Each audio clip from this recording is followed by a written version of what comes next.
행복합니다. 당신 때문에도 행복합니다.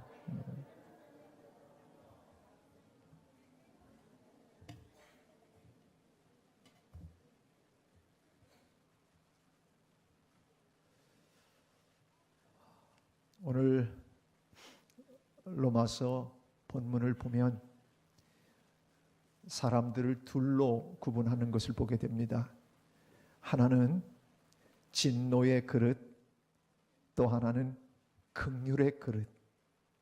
진노의 그릇이라고 하는 것은 하나님의 선택을 받지 못하고 마음이 완악해져서 하나님의 그 은혜를 누리지 못하는 그런 사람을 진노의 그릇.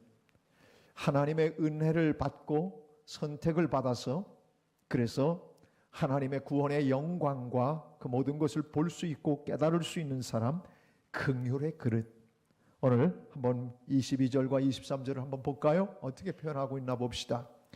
22절에 이렇게 말씀합니다. 만일 하나님이 그의 진노를 보이시고 그의 능력을 알게 하고자 하사 멸하기로 준비된 진노의 그릇, 멸하기로 준비된 진노의 그릇을 오래 참으심으로 관용하시고, 23절에는 또한 영광 받기로 예비하신 바 긍휼의 그릇, 하나님이 긍휼히 여기시는 그 그릇에 대하여 그 영광의 풍성함을 알게 하셨다는 거예요.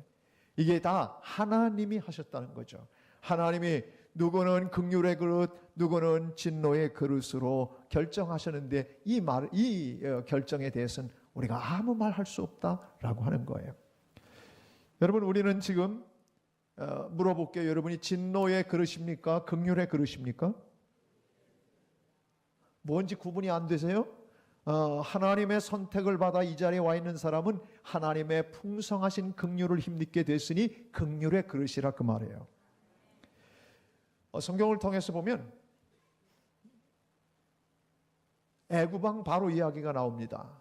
여러분, 애굽왕 바로는 당대의 최고의 이집트 문명, 그 이집트를 다스리던 그런 최고 권력자였습니다. 그런데 이 사람은, 바로는 하나님과 늘 대적 관계에 있었습니다. 하나님께 대하여 안티하고 하나님께 대하여 늘 반대편에 서서 그러면서 하나님의 구원 역사를 본 게 아니라 그런 기적을 수없이 보면서도 마음이 완악해져서 결국은 멸망의 길로 간 사람이 바로입니다. 진노의 그릇이었습니다. 수없이 여러 차례 여러분 10가지 재앙을 통해서 바로에게 수없이 많은 기회들을 하나님이 오래 참음으로 주셨어요. 그럼에도 불구하고 끝까지 악역을 감당하다가 그렇게 역사 속에서 항상 악역을 감당한 사람으로 우리에게 남아있는 사람이 바로입니다. 바로는 마귀의 권세를 상징하는 그런 표현, 그런 상징으로도 씁니다. 근데 반면에 모세는 어떻습니까? 모세는 애굽 궁중에서 살다가 도망쳐 나왔습니다. 도망쳐 나와서 그는 광야에서 살다가 이스라엘 백성들을 구원하시라고 하는, 구원하라고 하시는 하나님의 명령을 받들고 그는 이스라엘 백성들을 건져내고 구원하는 역사를 위하여 부름을 받고 쓰임을 받습니다. 수없이 많은 능력을 경험했고 수없이 많은 하나님의 구원 역사, 하나님의 권능을 눈앞에서 나타나는 것들을 다 봤습니다. 그리고 이스라엘 백성들을 드디어 가나안 접경까지 인도해내는 위대한 사람이 됐습니다. 한 사람은 진노의 그릇이었거니와 한 사람은 하나님의 영광을 보는 긍휼의 그릇이었습니다.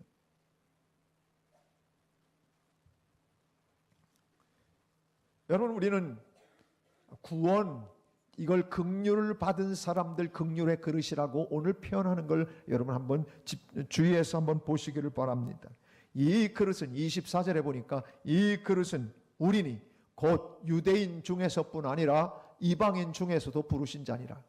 세상에 이스라엘을 선택하신 하나님이 이스라엘 사람들뿐만 아니라 이방인 중에서도 우리를 불러 긍휼의 그릇으로 삼으셔서 하나님의 영광을 보게 하셨다는 거예요.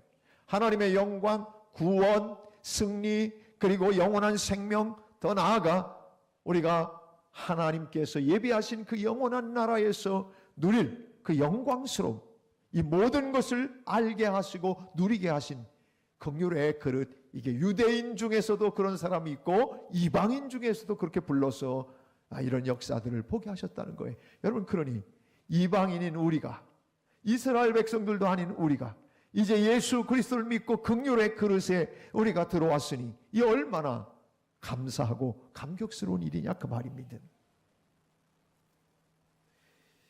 이 세상에서 최고의 행복, 예수를 믿고 난 다음에 최고의 행복은 무엇입니까? 그것은 돈도 아니고 명예도 아니고 권세도 아니고 건강함도 아니고 어떤 때는 우리가 받아야 될 형통과 축복도 아닙니다. 가장 중요한 것은 이 세상에서 내가 하나님의 긍휼을 힘입고 긍휼의 그릇이 됐다는 것, 이것만큼 우리에게 감격을 주고 은혜를 주는 그런 단어는 없습니다. 긍휼의 그릇. 긍휼의 그릇이라고 하는 얘기는 뭡니까? 내 노력으로 됐다는 거 아니에요. 내 능력으로 됐다는 거 아니에요. 내 실력으로 됐다는 거 아니에요. 내 공로로 구원을 받았다는 것이 아니에요. 하나님의 선택 가운데 우리를 그냥 무한한 그런 긍휼 속에 우리를 담아두셨다고 하는 이 사실이 얼마나 놀라운 은혜인지.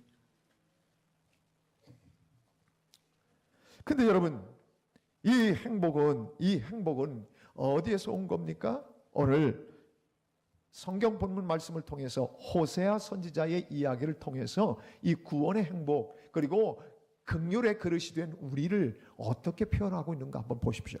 25절, 본문 25절을 봅니다. 25절에 이렇게 되어 있습니다. 호세아의 글에도, 이 호세아 선지자의 얘기입니다. 호세아 선지자의 글에도 이르기를 내가 내 백성 아닌 자를 내 백성이라, 사랑하지 아니한 자를 사랑한 자라 부르리라. 여러분, 호세아 선지자는 고멜이라고 하는 방탕한 여자를 아내로 맞이하라고 하나님께서 명령하셔서 그 여자를 자기 아내로 삼습니다. 첫째가 태어났고 둘째가 딸이었습니다. 근데 하나님이 뭐라고 얘기하시냐면 너 낳은 딸, 그 딸 이름을 로루하마라, 그렇게 붙여라.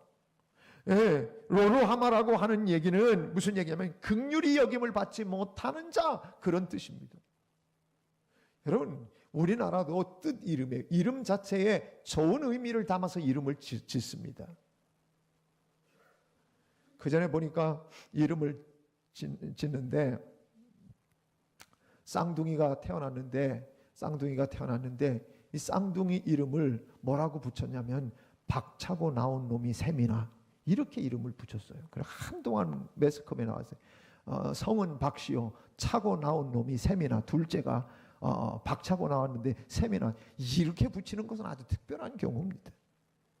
우리는 아름다운 이름을 지어주고 싶은 거예요. 그런데 딸이 태어났는데 이름을 로로하마, 긍휼히 여김을 받지 못하는 자, 그런 안 좋은 이름을 거기다 붙인다고 하는 것은 이건 하나님의 명령이기 때문에, 그래서 호세아 선지자가 그대로 이름을 붙였습니다. 긍휼히 여김을 받지 못하는 자? 긍휼히 여김을 받아야 될 백성 아닙니까, 이스라엘? 그런데 이스라엘의 그 모습이, 현 주소가 어떤 모습이냐? 하나님께서 긍휼히 여김을 받을 수 없다, 이 긍휼에서 멀어진 자, 긍휼을 받을 수 없는 자, 이런 의미에서 이름 붙여라, 로루하마. 셋째가 태어났습니다. 셋째는 아들이었습니다. 근데 아들의 이름을 로암미라 붙이라고 한 겁니다. 로암미라고 하는 건 무슨 얘기냐면 너희는 내 백성이 아니라, 이런 뜻입니다. 이름을 붙이는데 아들이 태어나서 이름을 붙이는데 개선 장군 이렇게 붙여줘야지, 너는 내 백성이 아니라, 이런 부정적이고 절망적인 이름을 거기다 붙이라는 겁니다. 붙이면서 하나님께서 로로하마와 로암미를 통해서 하시고자 하는 얘기는 뭐냐면, 이스라엘 백성들이 하나님의 곁을 떠나고 우상 숭배를 해서, 그래서 하나님의 사랑을 받을 수 없는 그런 입장이 돼서 하나님이 섭섭해서 당신의 백성들을 향해서 긍휼을 받지 못할 자들아, 그리고 내 백성이 아니다, 이렇게 선언하신 이름이 바로 고멜을 통해서 낳은 둘째와 셋째 이름을 붙여가면서 이스라엘 백성들을 지적하고 계신 것이었습니다. 하나님은 우리는 긍휼과 자비가, 사람들은 한계가 있습니다.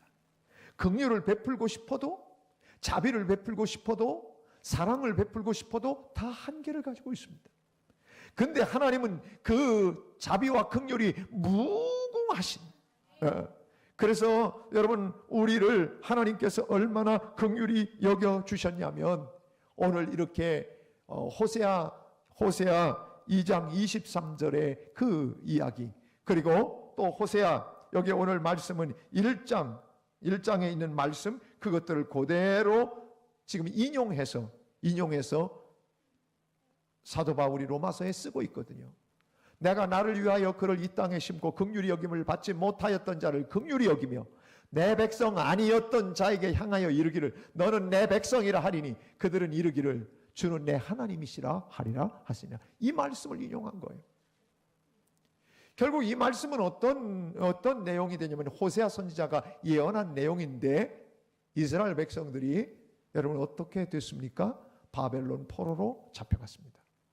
BC 722년 바벨론 포로로 잡혀가서 그들은 이방 땅, 비참하게 이방 땅에서 포로가 되어 살았습니다.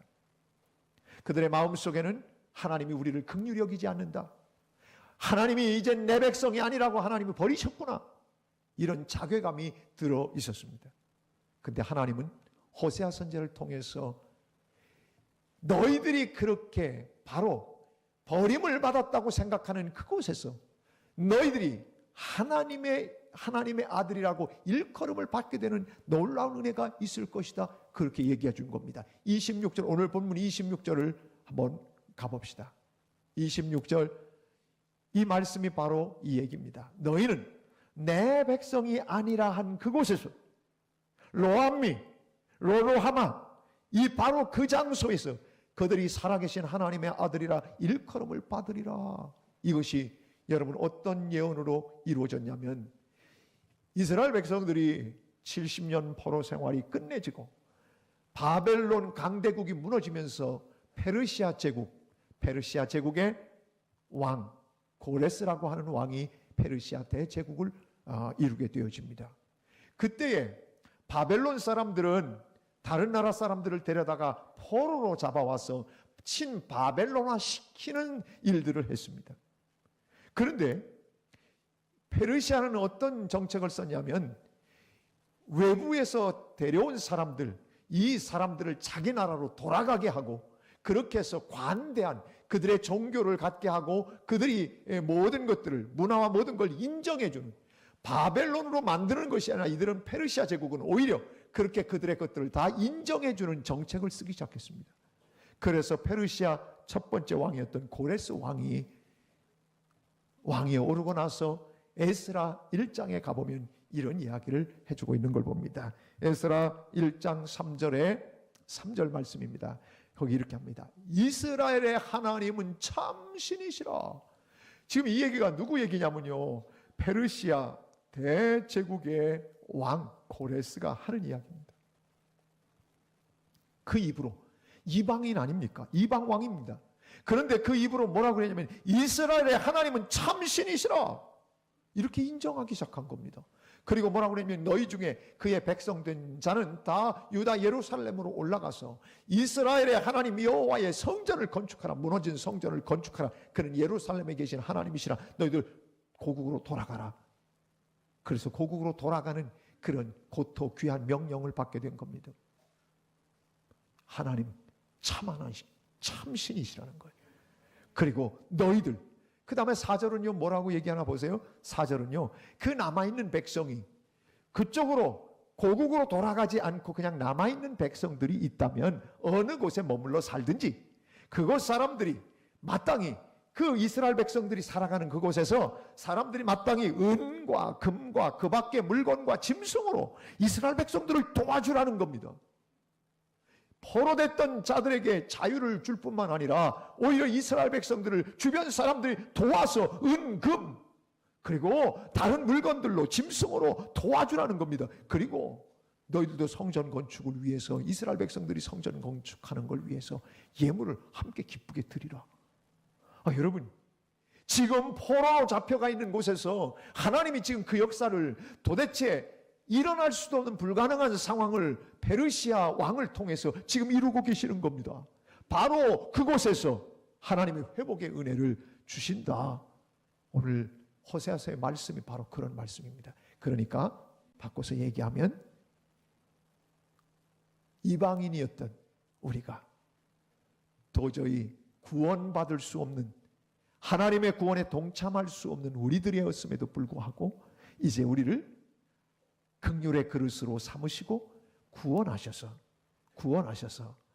그래서 우리를 다시 회복시켜 주신 그 은혜를 호세아 선지자의 예언을 통해서 지금 사도 바울은 그 말씀이 이 말씀이다 라고 인용하고 있는 것입니다.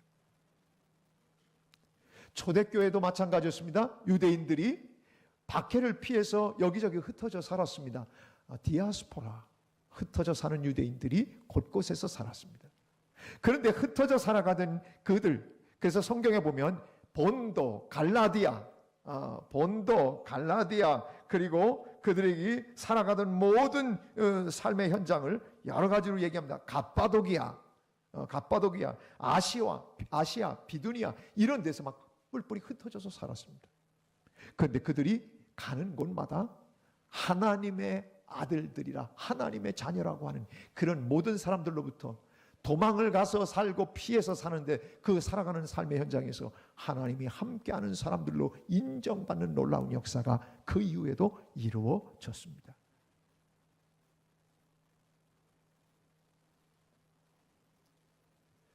오늘 본문은 한마디로 쉽게 얘기하면 그겁니다.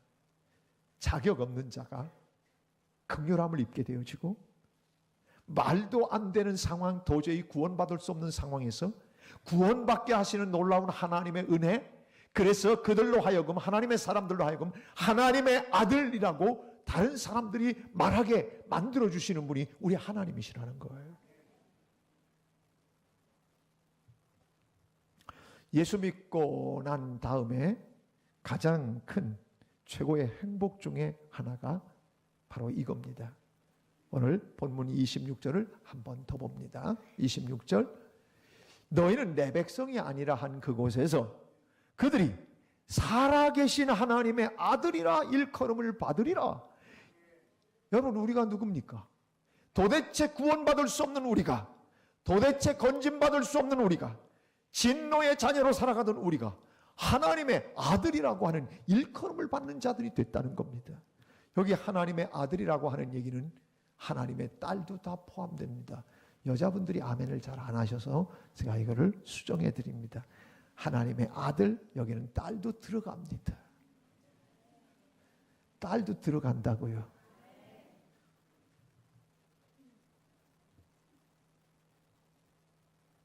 여러분, 우리는 본래 어떤 사람들이었습니까? 에베소서 2장에 보면 우리는 본래 본질상 진노의 자녀였어요. 예? 본질상 진노의 자녀라고 하는 건 뭐예요? 원래 우리가 멸망받을 수밖에 없는 그런 진노의 그릇이었다는 거예요. 우리 다 죄짓고 다 멸망받아야 될 멸망의 그릇, 그런 진노의 그릇이었다는 거예요. 진노의 자녀였다. 그런데 4절을 보면 이렇게 말씀합니다. 2장 4절에 보면 본질상은 진노의 자녀였는데 긍휼이 풍성하신 하나님이, 우리를 사랑하신 그 큰 사랑, 긍휼이 풍성하신 그 하나님이 우리를 사랑하시는 그 큰 사랑을 인하여 5절에 우리를 긍휼의 그릇으로 삼으셔서 5절에 허물로 죽은 우리를 그리스도와 함께 살리셨고 너희는 은혜로 구원을 받은 것이라. 우리는요, 내 노력과 내 수고와 나의 잘남과 나의 다른 것으로 구원받은 게 아니에요. 은혜로 구원받은 거예요. 은혜. 그래서 우리는 은혜 아니고서는 말할 수가 없어요. 은혜.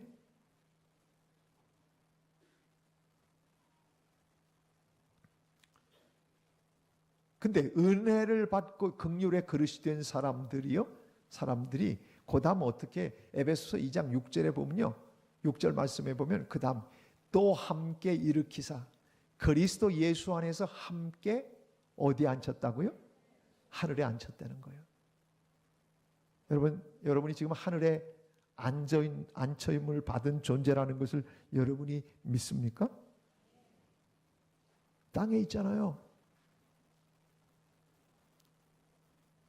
성경은 그렇게 말하지 않습니다. 우리가 이 땅에 있으나 우리는 벌써 예수님과 함께 하늘에 앉힘을 받은 사람, 하늘에 앉혀진 사람들이에요. 그러니까 하늘의 사람처럼 이 땅을 살아야 된다는 거예요. 근데 우리는 너무너무 이 땅의 것에 그냥 세상 말로 버벅대면서 세상을 삽니다. 하늘의 사람처럼 위에서 여러분 조망해 보십시오. 위에서 내려다 보십시오. 어떤 사람은 자기 앞에 있는 어떤 문제들, 상황들을며 부딪히면 얼마나 그것 때문에 끌탕을 하고 그것 때문에 좌절하고 절망하는지 모릅니다. 내가 보는데 이 땅에서 보면 이게 다 문제가 보일지 몰라요. 근데 여러분, 비행기를 타고 여러분들이 5,000피트만 올라가도 네. 여러분 김포공항이나 인천공항 가면서 민항기들이 이 수지를 통과합니다. 우리 집 어디 있나, 그래서 우리 아파트 어디 있나 막 그 눈앞에 보이는 거 찾으려고도 잘 못 찾겠어요. 조금만 올라가도 이 땅의 것들이 별게 아닙니다. 근데 우리는 하늘에 앉힌 사람은 이 땅의 것이 별게 아닌 것처럼 보여지는데, 땅에서 그냥 뭉개고 사는 사람은 이 땅의 문제가 너무 크게 다가오는 거예요. 성경은 우리 예수 그리스도가 우리를 살리셔서 우리를 이미 하늘에 앉힌 존재로 삼아주셨다는 거예요. 이 은혜와 이 믿음을 갖고 사는 사람은 이 땅을 호령하고 다스리고 정복하며 사는 거예요. 요한복음 1장 12절에 보면, 요한복음 1장 12절에는 우리를 영접하는 자, 곧 그 이름을 믿는 자들에게는 하나님의 자녀, 여자들이 아멘 하네요. 여기는 자녀가 들어가니까 하나님의 아들과 딸이 되는 권세를 주셨다고. 권세. 하나님과 아들과 딸이 되는 게 이게 그냥 되는 게 아니라 거기에는 같이 권세가 따라온다는 거예요. 무슨 권세입니까? 하나님의 아들과 딸이 되면 권세가 따라오는데 무슨 권세가 따라오냐고요. 첫 번째 권세는 제가 다른 때 설교를 했기 때문에 자세히 얘기할 필요는 없어요. 동거권. 하나님과 내가 같이 살아가는 이 은혜, 예수 그리스도와 내가 같이 동행하는 이 은혜, 동거권. 우리의 자녀들은 우리 집에 들어올 때 인터폰하고, 엄마 나 지금 집에 들어가도 돼? 안 돼? 돼? 안 돼? 묻고 들어옵니까? 묻고 들어오는 거 못 봤어요. 와서 그냥 삐리리리릭 하고 누르면 그냥 문 열고 들어오는 거예요. 동거권. 부모와 함께 사는 권세가 동거권입니다.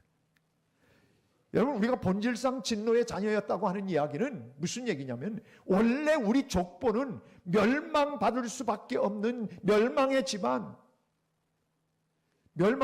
다시 말해서 마귀의 족보 속에 들어가 있었던, 사망의 족보에 들어가 있었던 우리라는 거예요. 본질상 진노의 자녀였는데 이제는 긍휼이 풍성하신 하나님으로 말미암아 우리가 그 하늘에 앉혀진 존재, 다시 말해서 하나님과 함께 동락하고 하나님과 함께 하늘에 앉혀진 로열 패밀리가 됐다는 겁니다.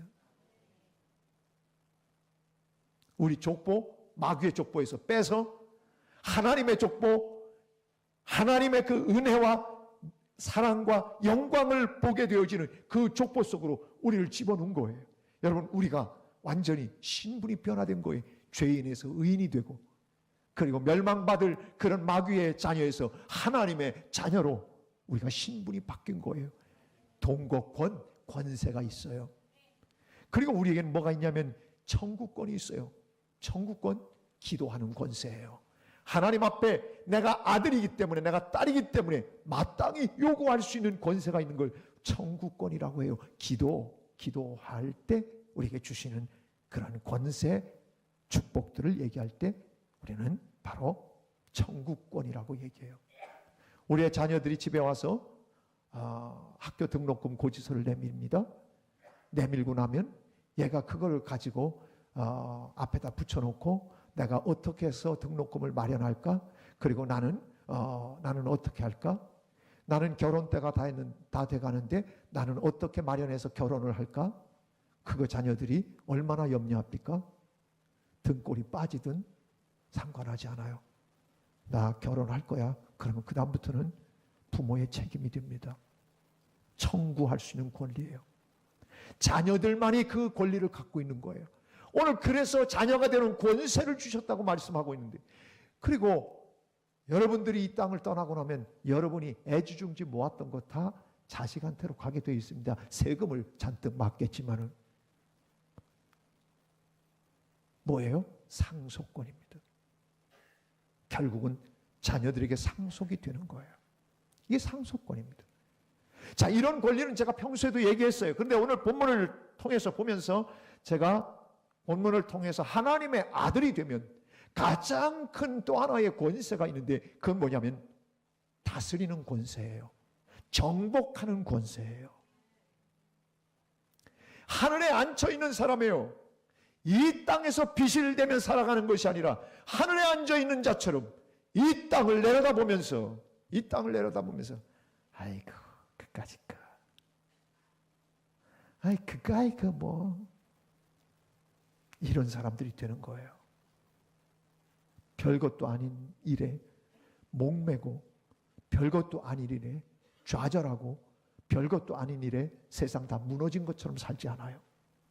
하나님의 사람들은 하늘에 앉혀있고 거기 주님과 함께 앉혀있기 때문에 이 땅의 것들을 가볍게 볼 수 있는 거예요.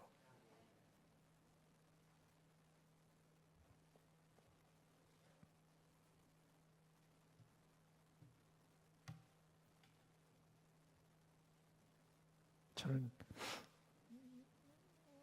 제가 공군에 있을 때 전투기를, 복자 항공기를 타고, 그래서 성남 신촌리 비행장에서, 지금 서울 비행장에서 출발해가지고 수원에서 직진으로 울릉도 상공까지 갔다 오는 비행을 조종사와 제가 관제사였기 때문에 같이 탑승해서 갔다 온 적이 있어요. 그런데요, 제가 올라가서 보니까 와, 전투기 타고 강원도 저 해변을 지나서 그 다음부터는 완전 바다 위를 가는데요. 조종사가 알려주는 거예요. 저기가, 저기 밑에가 울릉도라. 울릉도? 우리 울릉도, 울렁대는 가슴 안고 가고 싶은 게 울릉도인데, 그런데도 말이죠. 그런데도 세상의 위에서 내려다보고 거기 돌아오는데요. 아주 요만해. 그 섬덩어리가 가물가물하게.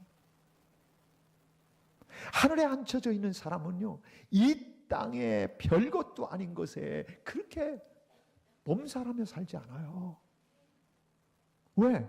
하늘에 앉혀 있는 사람이기 때문에. 하나님의 아들과 딸이 됐다고 하는 이야기는, 여러분 특별히 오늘 제가 그 말씀의 인용을 제가 시편에서 좀 해보려고 해요. 시편 2편 7절에서 9절을 보면 이런 말씀이 나와요. 시편 2편 7절을 봅시다. 내가 여호와의 명령을 전하노라.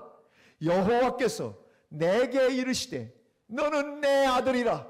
오늘 내가 너를 낳았도다.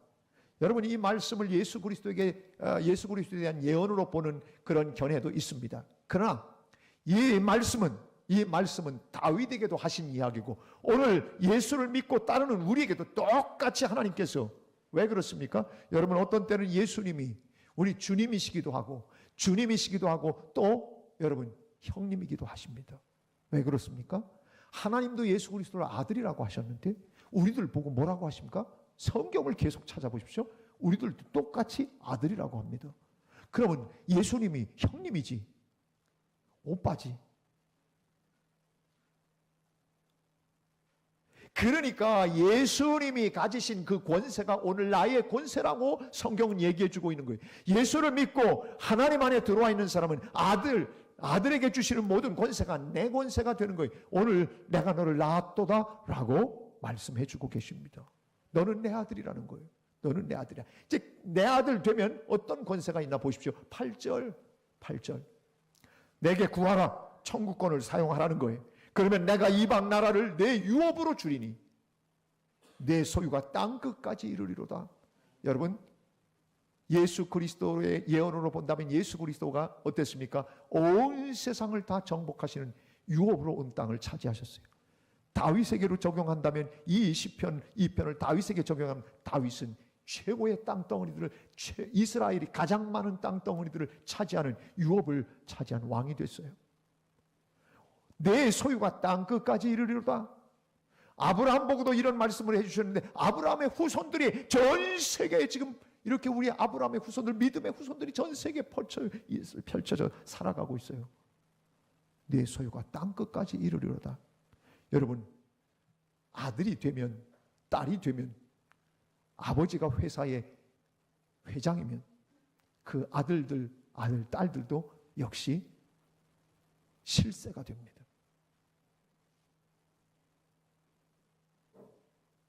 회사를 운영을 안 하고 계신 것 같아요. 잘 모르시는 것 같아요. 여러분 보면 회사를, 큰 대기업을 경영하는 회장, 그 자녀들은요 회사에 나가서 다 실세예요. 왜? 아버지의 소유, 아버지의 영역이 곧 나의 영역과 같기 때문에 그런 거예요.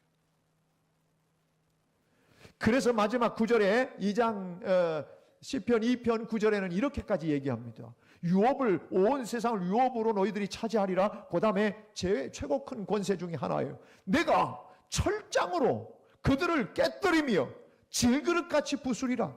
이 세상에 있는 어떤 세력들, 그게 죄가 됐던 마귀의 세력이 됐던 어떤 경우라도 질그릇같이, 철장을 가지고 질그릇같이 부수는 그런 능력, 권세가 너희에게 있다 선언해 주고 계십니다. 오늘 여러분에게 있는 권세가 어떤 권세입니까? 철장으로 깨뜨리는 권세입니다. 근데 우리는 이렇게 생각해요. 그 권세는 우리한테 있는 게 아니고 특별한 사람한테나 있는 거고 우리는 그런 권세는 없는 것 같아요. 여러분, 그렇지 않아요. 우리가 하나님의 아들과 딸이라면, 내 신분을 내가 확인한다면, 내 신분을 확신하고 있다면 나는 아버지의 권세, 아버지의 능력, 아버지의 그 모든 것이 내게 있음을 믿고 나아가는 거예요. 예수님은 이 땅에 오셔서 많은 병자들을 고치셨어요. 질병, 병마들을 고쳐주셨는데 어떻게 고치셨습니까? 시몬의, 베드로의 장모가 열병으로 누워 있었어요. 근데 이제 곧 죽음에 이를 수밖에 없는 사람이었어요. 그때 어떻게 얘기했습니까? 아이고, 어쩌다가 이렇게 아프게 됐어요. 아이고, 안 됐네요. 우리 한 일주일 한번 기도해 봅시다. 예수님 그러지 않으셨어요. 장모의 열병을 거기서 그 현장에 가셔서 뭐라 그러냐면, 열병아 떠날지어다. 떠나가라고 명령하셨어요. 이게 권세예요.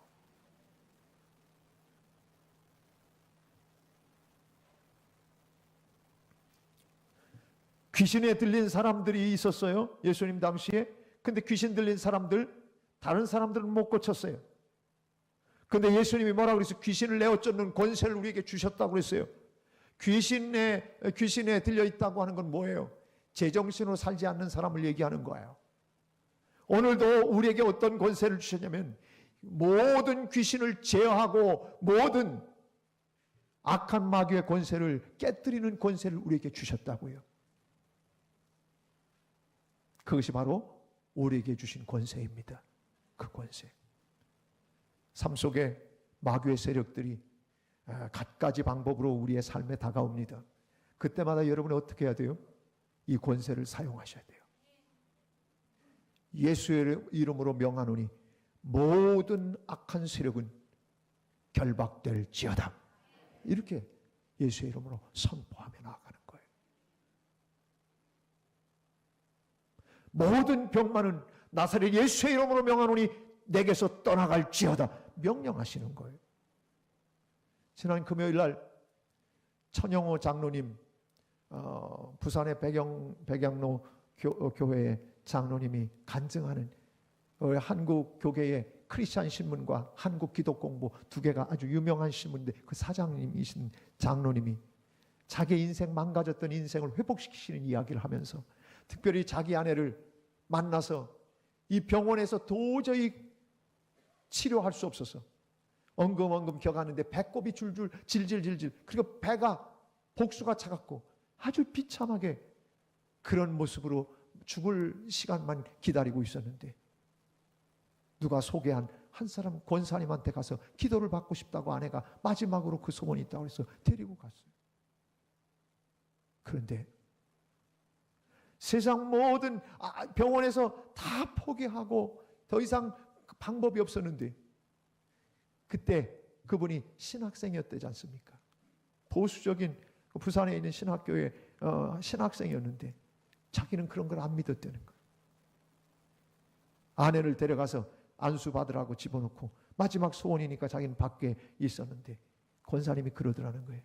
신학생이 어찌 그렇게 믿음이 없냐고.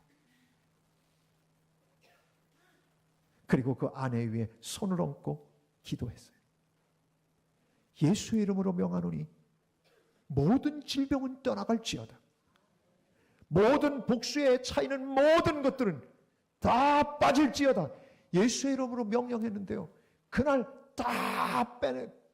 지금껏 그렇지 않은데 복수에서 다 빠져나가면서 그때 아내가 구원받고 치료받은 역사를 그 장로님이 나와서 간증하시잖아요. 여러분, 이게 바로 하나님이 우리에게 주신 권세들이에요. 병마도 마귀의 권세도 죄악도 이 땅의 모든 것도 하나님의 아들이 되면 우리에게 주신 그 권세를 사용하여 이 땅을 정복하며 호령하는 그 능력 있는 그리스도인들로 살아가야 하는 거예요. 그것 때문에 주님께서 이 땅에 오셨고 그것 때문에 오늘 죄를 이길 수 있는 권세와 능력을 주시고 이 땅에서 힘있게 살아가도록 우리에게 자녀의 권세를 주신 줄로 믿습니다. 석유왕 록펠러가 어느 날 호텔에 묵으려고 갔습니다. 호텔에 묵으려고 갔더니 지배인이 알아보고 아이고 회장님 오셨군요. 나 싼 방 좀 하나 주게. 싼 방이라뇨? 제일 싼 방으로 하나 주어. 싼 방이요? 지금 이 호텔에 그렇잖아도 회장님의 아드님이 여기 스위트룸을 쓰고 있습니다. 스위트룸? 이 스위트룸? 스위트룸은 얼마요? 5,000불입니다. 우리 아들이 그걸 쓰고 있다고. 회장님, 나는 그냥 싼 방 하나 줘. 제일 싼 걸로 줘. 싼 방은 얼마야? 33달러입니다. 그러나 그 방이면 좋게. 회장님, 아드님이 스위트룸을 지금 쓰고 계신데 회장님이 이러시면 이게 동급으로 최소한 가셔야지. 아닙니다. 그런 소리 말게. 우리 아들은 갑부 아버지를 둬서 그걸 누리는 거고 내 아버지는 가난뱅이였기 때문에 나는 싼 방을 써야 하네. 여러분, 여러분의 아버지가 가난뱅이십니까? 나의 아버지가 그렇게 비실대는 그런 세상, 그런 어른입니까? 그분이 다 갖고 계시고 그분의 권세가 이 세상의 모든 권세이고 질병과 모든 것을 다 부수시는 능력을, 해결하시는 능력을 가지신 분이 우리 아버지 아니십니까? 그렇다면 오늘 내 삶에 아들로 불림을 받고 너는 내 아들이라고 말씀하셨으면 우리는 그 권세를 갖고 세상을 정복하고 다스리며 살아야 합니다. 주님이 이 땅에 오신 크리스마스입니다. 왜 오셨습니까? 죄의 모든 결박에서 우리를 자유케 하시려고 오셨습니다. 구원받지 못할 우리들, 진노의 그릇이었던 우리를 긍휼의 그릇으로 우리를 삼으시려고 오신 것이 성탄절 아닙니까? 오늘 내게 아들의 권세를, 그 아들의 권세를 우리에게 부여해 주셨습니다. 이 권세를 갖고 살아가는 것은 아무나 예수 믿고 예수를 나의 구세주로 삼은 모든 사람들이 누릴 수 있는, 갖고 사는 권세, 이것이 바로 아들의 권세입니다. 오늘 이 권세를 주기 위해서 이 땅에 오신 예수님 모셔드리는 이 성탄절기에 여러분에게 주신 이 권세로 이 모든 세상에 여러분을 힘들게 하는 게 있습니까? 여러분이 갖고 계신 복음의 철장, 믿음의 철장으로 여러분 모든 것을 깨뜨리고 부수시기를 축복합니다. 여러분 앞에 있는 문제가 무엇입니까? 여러분의 고통이 무엇입니까? 여러분의 그 모든 아픔과 고통도 예수님께 주신 철장으로 모든 것을 부수시는 그런 권세를 누리게 되기를 축복합니다. 오늘 마지막 시편 2편 9절 말씀을 1인칭으로 한번 고백하고 오늘 말씀을 마치려고 합니다. 내가 철장으로 그들을 깨뜨리며, 이게 아들에게 주신, 내가 너를 내 아들이라 말씀하신 다음에 이 권세를 주신 이야기입니다. 오늘 이것이 내 권세입니다. 우리 옛날에 찬양 부를 때, 복음서가 부를 때 예수님 권세, 예수님 권세, 예수님 권세, 내 권세, 예수님 권세, 예수님 권세, 예수님 권세, 내 권세. 여러분, 예수님 권세가 내 권세입니다. 세상의 모든 죄와 모든 악한 세력들을 깨부순 철장으로 질그릇같이 부수신 우리 예수님의 권세가 나의 권세입니다.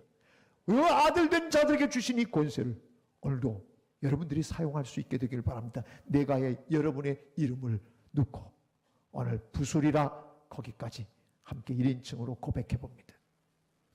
헌선이가 철장으로 그들을 깨뜨리며 질그릇같이 부수리라.